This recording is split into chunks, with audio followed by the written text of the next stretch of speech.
Muchas gracias por haberme invitado a esta importante reunión y tengo me cabe más bien el honor de ser quien le da apertura a esta importante taller, a este importante ciclo de conferencias sobre la gestión del conocimiento. En realidad me hicieron una pequeña trampa porque yo venía acá a participar en un panel junto con otro colega, pero me dicen que el colega desgraciadamente no está presente, tuvo una clase de última hora, así es que cambió de panel a conferencia, así es que tengo que hacer como un cambio en el chip y tratar de conversarles de algunos elementos que creo que son muy importantes y que podrían provocar alguna discusión. Mi finalidad entonces no es tratar de hacer algo magistral acá, sino más bien, como les decía, provocar reflexiones de manera tal que puedan servir de insumo para todo lo demás que se va a tratar acá. Vamos a hablar entonces un poco de cómo la gestión del conocimiento, cómo la investigación científica y la producción de ciencia pueden tener un impacto en el desarrollo social y en general en el desarrollo de un país. Yo quiero lanzar, digamos, una primera provocación. En un mundo como en el que estamos viviendo en los primeros años del siglo XXI, ya no son tantos los primeros años, ya llevamos casi 15, pero en un mundo como el que nos toca vivir ahora, en el que casi todos los que estamos aquí sentados, salvo raras excepciones, hemos tenido que cambiar nuestra cultura y nuestra forma de trabajo debido a que el tsunami de la tecnología nos ha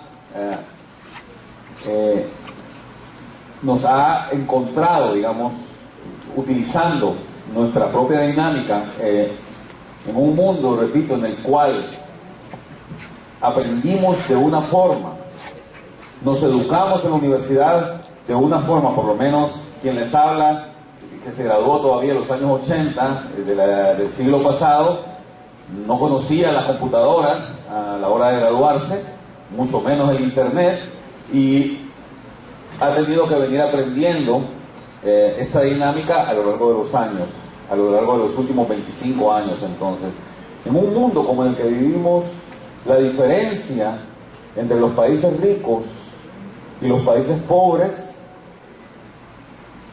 ya no estriba en qué tanta infraestructura tengan, ya no estriba en qué tantos servicios sociales provean a su población, sino que estriba en la capacidad que tengan de generar nuevas ideas. La diferencia entonces entre ser o entre vivir o nacer en un país rico y un país pobre a estas alturas de las primeras 2 décadas del siglo XXI consiste en crear o en tener la capacidad para crear. Por supuesto que tener infraestructura marca una diferencia. Por supuesto que los países pobres se diferencian de los países ricos en que los segundos tienen infraestructura, tienen servicios básicos, tienen buenos gobiernos en general, y los países pobres en general no.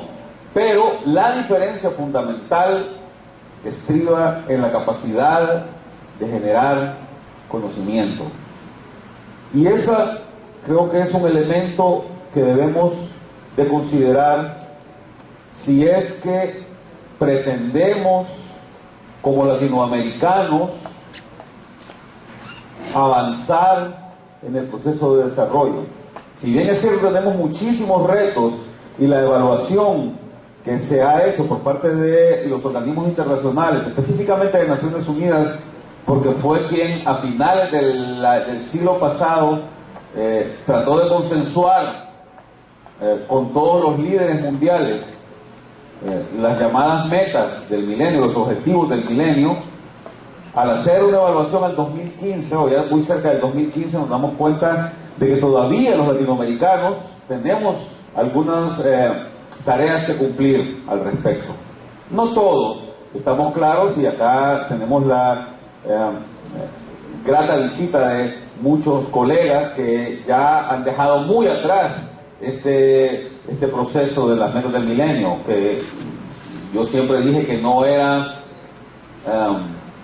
unos objetivos de desarrollo, más bien son como la pretensión de lograr cierta base, ciertos requisitos mínimos que cualquier país debe tener en el siglo XXI. No puede ser que a estas alturas de la historia del mundo todavía haya países en los cuales se están muriendo las madres por el parto, o que haya países en los cuales se considere que la mujer y el hombre tienen ciertas diferencias que hacen que el hombre deba tener cierto estatus por encima de la mujer. No puede ser. Es decir, esos son los objetivos del milenio. Cierto, entonces, estándar mínimo que deben cumplirse. Pero es muy evidente que muchos de nuestros países, y específicamente hablo del mío, de Honduras, todavía tiene retos importantes por cumplir en esta tarea que se fijó en el año 2000. Al 2015, simplemente lograr que la mitad de la gente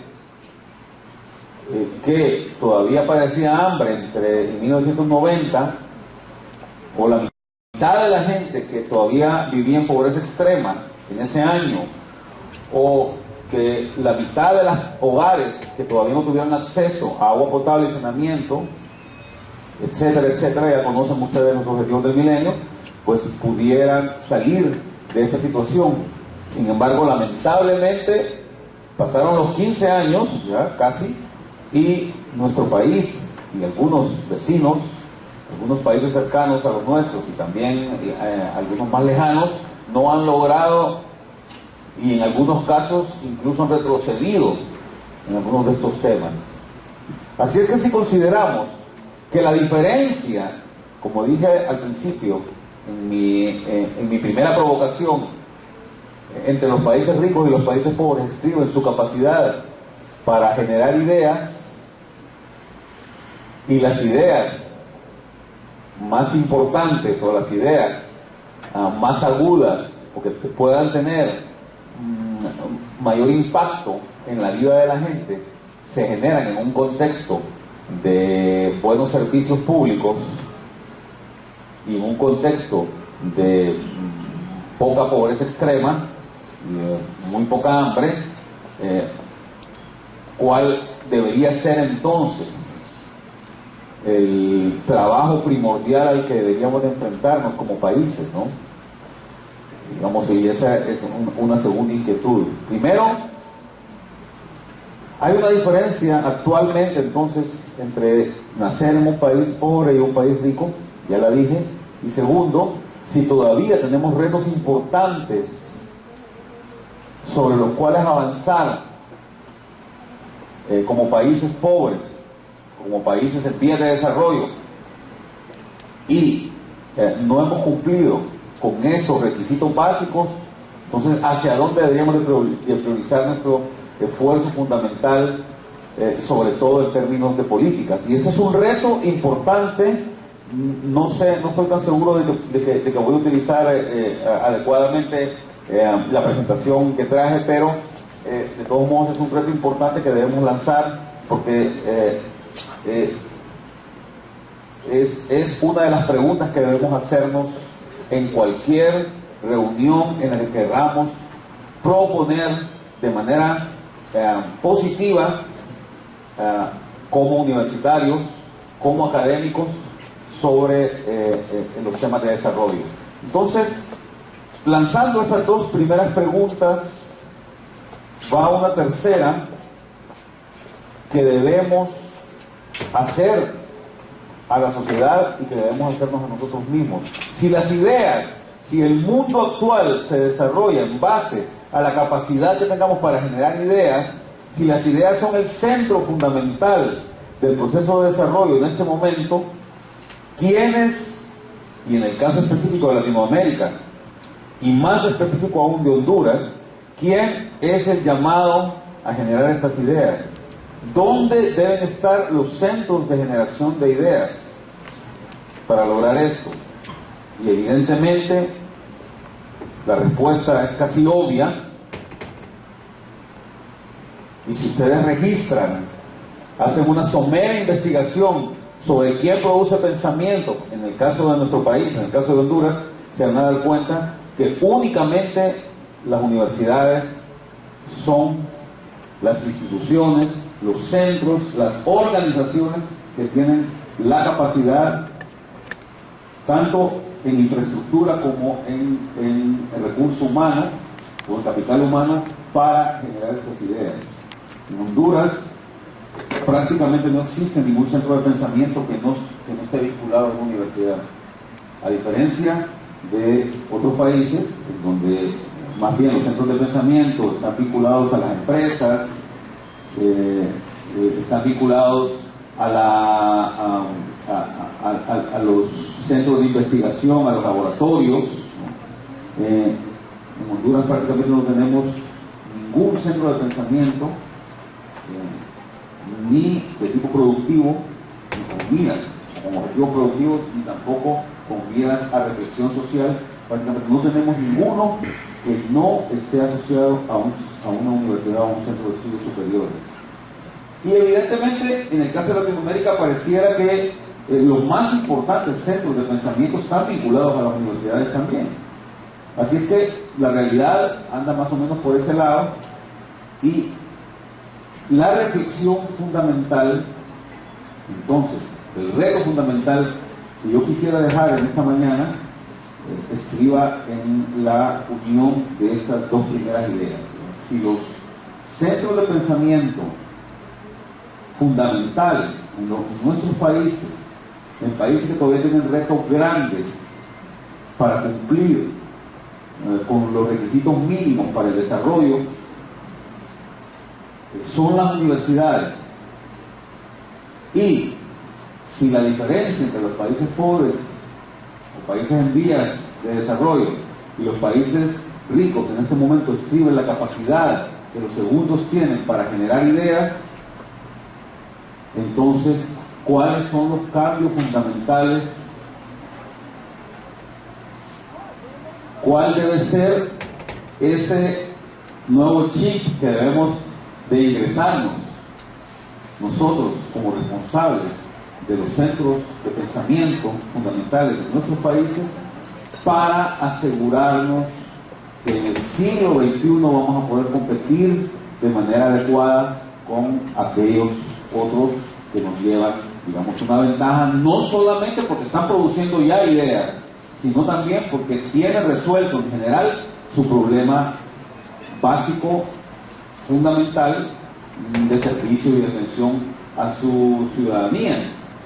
Entonces, ahí es donde debemos de considerar algunos elementos que son precisos y que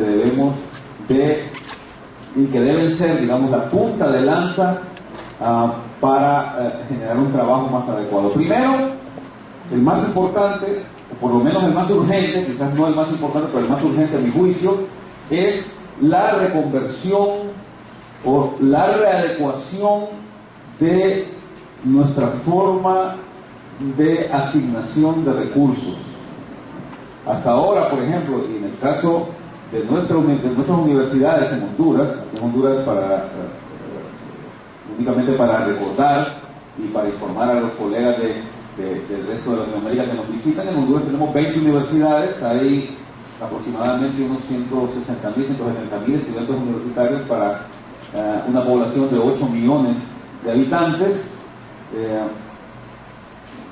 De las 20 universidades, 6 son públicas o son del Estado, y 14, o el resto, son privadas. Y prácticamente la tarea fundamental o el centro del trabajo en nuestras universidades, más en las privadas que en las públicas, es la docencia o la formación de profesionales. Prácticamente no existe la creación de pensamiento, la generación de pensamiento, más que en la Universidad Nacional Autónoma de Honduras y en un par de universidades públicas más, y lo demás en un 100% prácticamente se dedica únicamente a la formación de profesionales.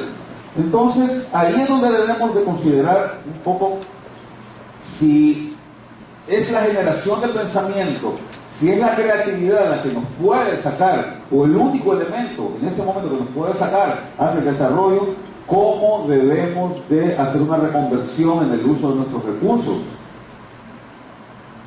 Y digamos, debería ser un primer planteamiento. ¿Hacia dónde debemos priorizar? Si no existen en nuestros países, y voy a insistir, y perdónenme la majadería, insistir en nuestro país, en el ejemplo de Honduras, hacia dónde debemos o cómo debemos de priorizar si tenemos esa urgencia de lograr producir ideas en un contexto en el cual no existen más centros de pensamiento que las universidades, y en este caso específico que prácticamente la Universidad Nacional Autónoma de Honduras y un par de universidades públicas más. ¿Y qué debemos hacer al respecto, ¿no? Hay un dato curioso también que creo que es importante que lo recordemos todos los que estamos acá y que lo sepan nuestros colegas del resto de Latinoamérica, es que nuestra universidad, como muchas otras latinoamericanas, tiene un mandato constitucional no solamente de regir y normar la educación superior en nuestro país, sino que además tiene una asignación constitucional presupuestaria fija. En el caso de Honduras, el 6% del presupuesto de ingresos netos del país, lo cual algunas personas no han logrado comprender o no han logrado entender como una inversión que el Estado hondureño está haciendo, y como cualquier inversión está, digamos, hecha con el objetivo de obtener retornos para la sociedad. Ese 6% es una inversión por la cual el Estado hondureño debería esperar entonces una rentabilidad mayor al 6%. ¿Se ha venido dando o no se ha venido dando? Es un elemento que se puede discutir, pero más importante que esto es asegurarnos como autoridades universitarias, como comunidad académica, que esa asignación presupuestaria sea redirigida o dirigida adecuadamente para asegurar la creación de ideas,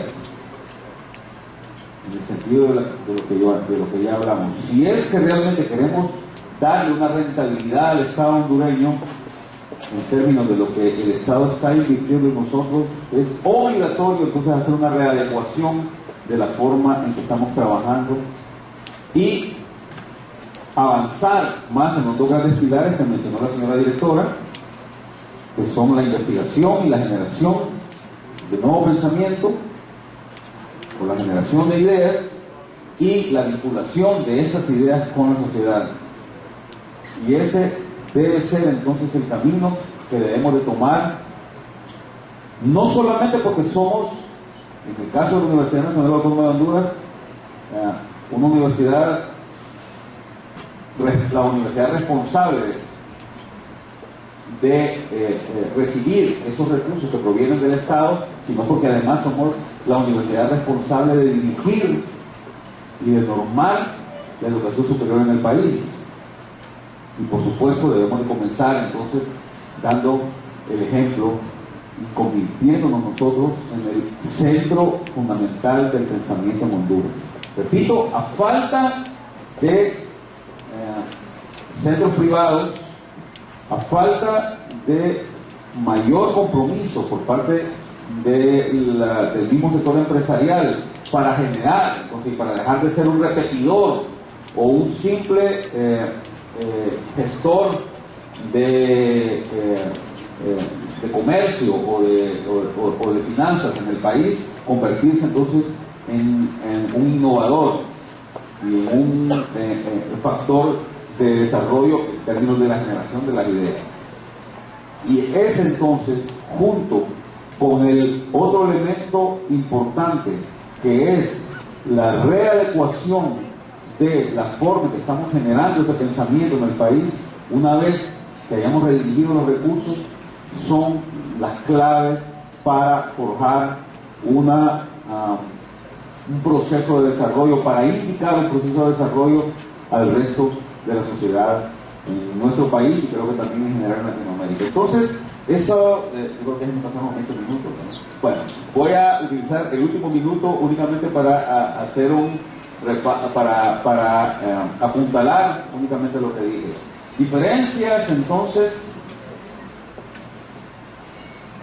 marcación de esas diferencias y aseguramiento de un cambio de perspectiva, de paradigma, para lograr que nuestro país, nuestros países puedan integrarse de manera adecuada en el proceso de desarrollo, debido a que ya la verdad que aprendimos nosotros en la universidad, y a mí no se me olvida cuando estudiaba mis clases de crecimiento económico y cuando los clásicos nos decían que la forma de hacer crecimiento económico es generando inversión, sobre todo en infraestructura, han pasado, digamos, a un segundo plano.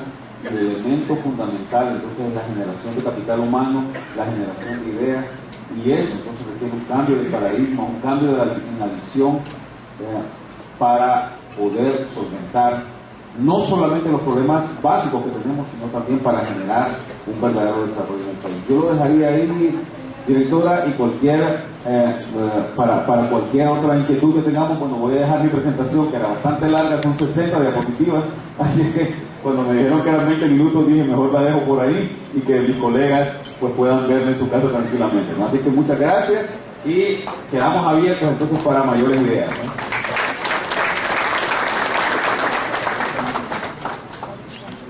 Bueno, abro el espacio para las preguntas.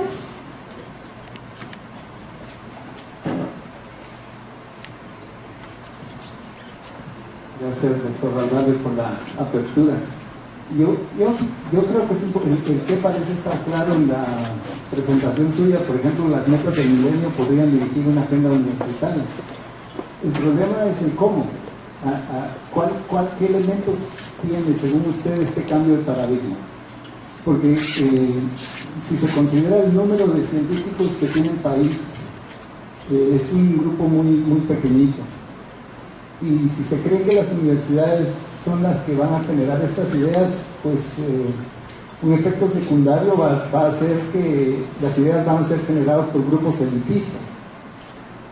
Eso significaría que pequeños grupos van a seguir dirigiendo sus investigaciones, no necesariamente hasta a esas áreas prioritarias que serían las metas del milenio o cualquiera decida la sociedad. Entonces, si pudiera, no sé, sin usar las 60 transparencias, pero de alguna forma comentar qué elementos tiene este cambio de paradigma. Yo identificaría algunos. Es la misma concepción de ciencia, pensada como una idea. Cuando se piensa la ciencia como una idea, se separa inmediatamente de la realidad social, y creo que eso ha perpetuado, al menos en muchas universidades latinoamericanas, la idea como conocimiento individual y no como práctica social. Entonces, por ahí habría unos elementos de este cambio de paradigma. Otro es, ya no solo las universidades van a hacer producción de ciencia y tecnología. ¿Qué elementos nuevos? ¿Cómo las mismas comunidades pueden participar en la producción de la ciencia y tecnología y no seguir creyendo que la ciencia y tecnología es producto del pensamiento universitario solamente? A menos que cambiemos la concepción de universidad un poco más. Entonces, ya que no vimos su contraparte para el debate, yo como que preguntaría un poco qué elementos mira usted de ese nuevo paradigma en el que estamos metidos. Muchas gracias. Bastante interesante y me parece que justamente es lo que yo le voy a buscar, algún contrapunto, porque como digo, los elementos que yo intenté poner acá en la mesa de discusión únicamente tenían como objetivo provocar un poco una discusión más profunda. En efecto, primero, en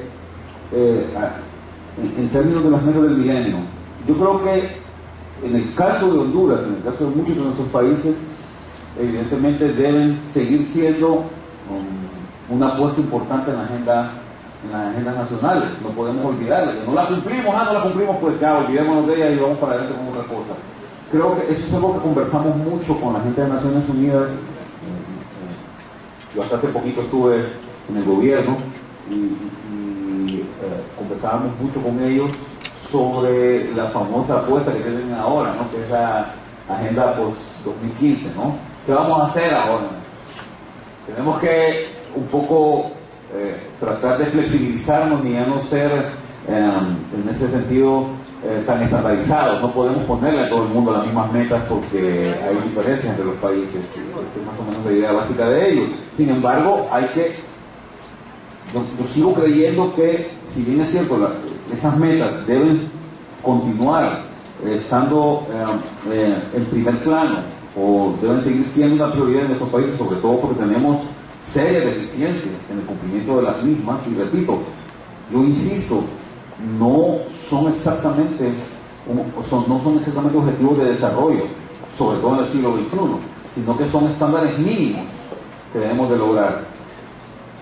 Y evidentemente la academia tiene un rol importante y puede constituir las metas del milenio una agenda en sí misma para el trabajo para las universidades, pero deben estar impregnadas ya, a mi juicio, de la idea de que solamente cambiando la forma de ver nuestro trabajo y dirigiéndolo hacia la gestión, hacia la innovación, hacia la creatividad, hacia las nuevas formas de generación de ideas, es que podemos lograr que esto realmente nos dé resultados, ¿no? Y yo estoy totalmente de acuerdo. Nos enfrentamos a problemas, estamos en sociedades bastante elitistas, ya por la misma formación de nuestras sociedades. Es bastante difícil romper este paradigma viejo. Muchos países lejanos a nosotros, en algunos casos, como por ejemplo la India, que de forma milenaria ha vivido con castas y con élites, siguieron o prosiguieron con esa misma dinámica, y lo que hicieron ellos fue formar de manera adecuada sus élites. En los años 60 el gobierno indio lo que hizo fue enviar a sus jóvenes de las castas superiores a las universidades estadounidenses e inglesas, y esos son los resultados que se ven ahora, y por eso es que se visualiza un crecimiento tan alto en la India en los últimos años, pero siempre un crecimiento más concentrado en las élites y no en la mayoría de la población. No podemos, evidentemente, o no deberíamos, por ética, nosotros tratar de reproducir modelos como este, pero evidentemente el proceso de democratización del conocimiento no solamente es largo, sino que además requiere de una voluntad política muy poderosa que no está necesariamente en las agendas de los actuales hacedores o policy makers de nuestros países, ¿no? Y es algo hacia lo cual sí deberían apuntar nuestras universidades.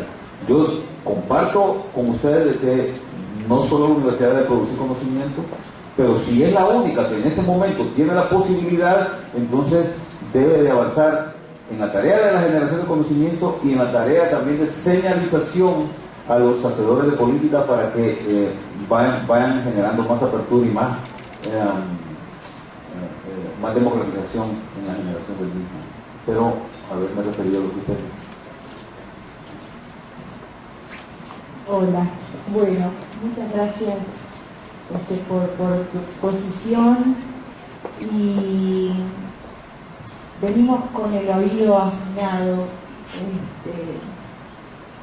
y categorías como rentabilidad y capital humano consideramos que no son las más adecuadas para pensar el conocimiento, y por ahí, por lo menos de mi parte, y calculo que algunos del grupo también, si vamos a hablar de la gestión del conocimiento, eso sería interesante de ser planteado. Lo mismo, bueno, nosotros también no somos representantes de nuestros países, pero venimos de varios, muchos kilómetros a compartir con ustedes la idea de que no es que los países centrales tienen buenos gobiernos y los países independientes tienen malos gobiernos, porque aquí las colegas acaban de vivir la reelección de Evo Morales en Bolivia y de Dilma en Brasil, y el proceso de lucha por la igualdad y de lucha contra el bloqueo cubano, y los aires que buscan tratar de ser renovados con sus contradicciones también en el sur, en Argentina, en el sur de los sures. Y esta idea que nos han intentado vender, vos planteabas, será las Naciones Unidas, será quien lo plantee, nos coloca en el año 2014 a tratar algunos desafíos. Primero, imaginarnos metas del milenio latinoamericanas. Y segundo, basta a las universidades de concentrarse en las élites. Gracias.